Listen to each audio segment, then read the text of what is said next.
Alors aujourd'hui, on va parler d'un essentiel dans la construction de son EDC, on va parler de portefeuille. Je vais vous présenter le portefeuille que j'utilise personnellement, qui est le Card Pocket de la marque Bellroy. Donc si vous ne le connaissez pas, ça fera l'occasion de vous présenter ce super portefeuille que j'aime beaucoup. Et si vous le connaissez, ça vous permettra d'avoir un avis éclairé après une longue utilisation. Donc je vais parler de cet objet par rapport à 4 critères qui sont l'utilité. Si on a des objets dans nos poches ou dans notre sac à dos, c'est par rapport à leur utilité, donc c'est important d'en parler. La deuxième chose, la discrétion. Il faut que ce soit un objet qui soit discret dans la poche, quelque chose qui ne nous gêne pas. Et un objet discret, c'est aussi un objet qui ne va pas attirer trop la convoitise ou trop attirer la curiosité.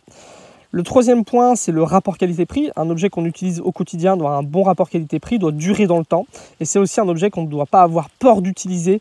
Un objet qui est trop cher, c'est un objet qu'on va avoir peur d'utiliser. Donc voilà, il faut des objets qui aient un bon rapport qualité-prix.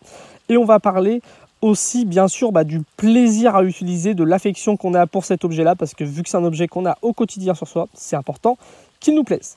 Donc la première chose, parlons de l'utilité.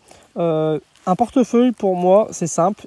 On doit pouvoir mettre dedans ses papiers, on doit pouvoir mettre dedans des billets et on doit pouvoir mettre dedans de la monnaie. Ce sont les objets qu'on a besoin au quotidien pour donner son identité, pour payer. Payer aussi bien en sans contact dans un magasin que payer en monnaie à la boulangerie. Donc c'est vraiment pour ça qu'on va utiliser un portefeuille. Et on va le voir, celui-là peut avoir aussi d'autres utilités, on peut transporter d'autres choses. Donc comment il se comporte? Voilà, c'est un objet qui n'est pas très grand. Un zip pour tout bien garder en sécurité et dès qu'on l'ouvre, on a tout de suite accès à tout. Donc on va avoir accès ici aux cartes. On peut mettre facilement une dizaine de cartes sans souci. Donc carte de crédit, carte vitale, on peut mettre son permis de conduire. À partir de 2021, on va pouvoir mettre sa carte d'identité aussi, vu qu'elle va être format carte de crédit. Donc on peut y mettre ses cartes de fidélité si on veut. On peut y rajouter aussi tous les objets qui ont la taille d'une carte d'identité, comme je pense à des multitools aujourd'hui, qui sont fabriqués en taille carte de crédit, et qu'on va pouvoir glisser à l'intérieur. C'est un objet que j'utilise moi pas du tout, j'en ai jamais eu besoin. Mais voilà, on peut mettre facilement une dizaine de cartes à l'intérieur de ce portefeuille. Ensuite, on va pouvoir y glisser des billets. Là, j'ai 6 ou 7 billets, donc pliés, que je glisse à l'intérieur. Donc voilà, un accès facile quand on doit payer.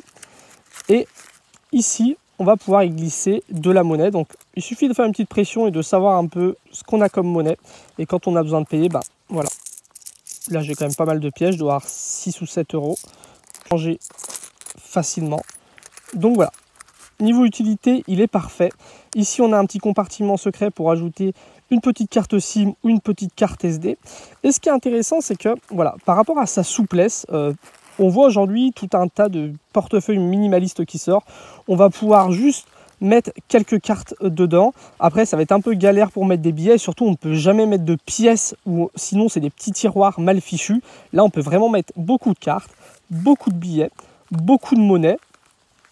Le tout se ferme très facilement, voilà, il est vraiment très pratique. Mais on va pouvoir y rajouter 2-3 autres accessoires si on en a envie.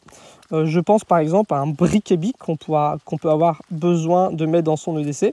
Si on veut, on peut le glisser facilement dans ce portefeuille, c'est pas un problème. Donc un portefeuille dans lequel on peut mettre un billet, un petit briquet-bic, c'est pas commun. Et on va pouvoir y rajouter par exemple un stylo, là c'est le Space Pen de Fisher. Donc je peux très bien le glisser comme ça à l'intérieur. Il ne me gêne pas du tout. Ça ferme, ça ouvre et j'ai accès à un stylo si je veux. Donc voilà, niveau utilité, je trouve vraiment ce portefeuille parfait. On peut y mettre tout ce dont on a besoin au quotidien. Tout est accessible facilement et rapidement. On peut y mettre même plus de choses. Et voilà, il répond très bien à sa mission. La deuxième chose, je voudrais parler de sa discrétion. Donc c'est un objet en cuir. Voilà. Donc très agréable à utiliser. Dans la poche pareil, le cuir a une certaine souplesse, une certaine douceur. Donc dans la poche il se fait oublier par rapport aussi à ses angles qui sont arrondis. Donc pour le glisser dans la poche, pour le reprendre, il ne gêne pas du tout. C'est la taille, en gros c'est un peu plus grand qu'une carte de crédit. Forcément il faut que les cartes de crédit puissent rentrer dedans. Mais c'est pas très gros. Pour vous donner un petit exemple, voilà, si je pose un mini briquet-bic, on voit que c'est un petit objet. Moi dedans j'ai de la monnaie, j'ai des billets, j'ai des cartes. Et pourtant il fait pas plus, il doit faire environ 1,5 cm, 2 cm, pas plus que ça. Donc vraiment Niveau compacité, niveau légèreté, il est parfait. Niveau discrétion, c'est vraiment un portefeuille que j'aime beaucoup. Maintenant, on va parler du rapport qualité-prix. Donc, c'est un portefeuille qui coûte plus de 50 €, il me semble. Voilà, c'est un portefeuille fabriqué avec du cuir de qualité, des tissus de qualité, un zip de qualité. Bellroy, il fabrique vraiment des bons objets, des objets qui sont prévus pour durer dans le temps. Donc, c'est pas quelque chose de cheap. Il y a aussi le côté branding. Voilà, la marque, Bellroy, c'est une marque très particulière qui font des objets minimalistes de bonne qualité. Donc, ça se paye aussi le côté, on paye aussi la marque forcément. Et donc voilà, et leur conception aussi forcément, parce qu'ils font des portefeuilles, ils ont tout un tas de portefeuilles de très bonne qualité. Il y en a vraiment pour tous les goûts. Donc, c'est pour moi un très bon rapport qualité-prix. Je l'ai depuis plusieurs mois. C'est un objet que j'ai acheté d'occasion sur Vinted. Je l'ai payé une quinzaine d'euros. Normalement, ça en vaut plus de 50. Donc, c'est un objet qu'on peut trouver aussi d'occasion. Et donc, voilà. Niveau rapport qualité-prix, rien à dire. Et après, niveau plaisir d'utilisation, c'est un portefeuille. C'est pas un objet non plus... voilà, à moins d'être fan de portefeuille, c'est un objet du quotidien. On prend plaisir à l'utiliser parce que c'est un bel objet en cuir, très très pratique, qu'on oublie dans la poche, et c'est pour moi vraiment l'un des portefeuilles les mieux conçus aujourd'hui. C'est difficile de faire mieux que ça niveau compacité, niveau utilité. Donc si ce portefeuille vous intéresse, j'ai mis un lien comme d'habitude dans la description de la vidéo pour le retrouver facilement sur internet. Faites aussi comme moi, regardez peut-être dans les occasions si c'est un objet que vous trouvez peut-être trop cher. Moi, je l'ai payé une quinzaine d'euros, donc j'en suis entièrement satisfait. Donc voilà la petite présentation du Bellroy Card Pocket.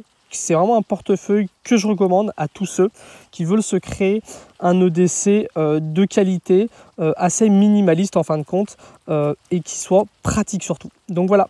Si ça vous intéresse, n'hésitez pas à aller voir les autres vidéos que je crée sur la thématique des EDC. Mon but ici, c'est de vous aider à créer votre propre EDC et vous partager aussi ma passion pour les objets d'EDC. Voilà, je vous dis à très vite pour la prochaine vidéo. Salut!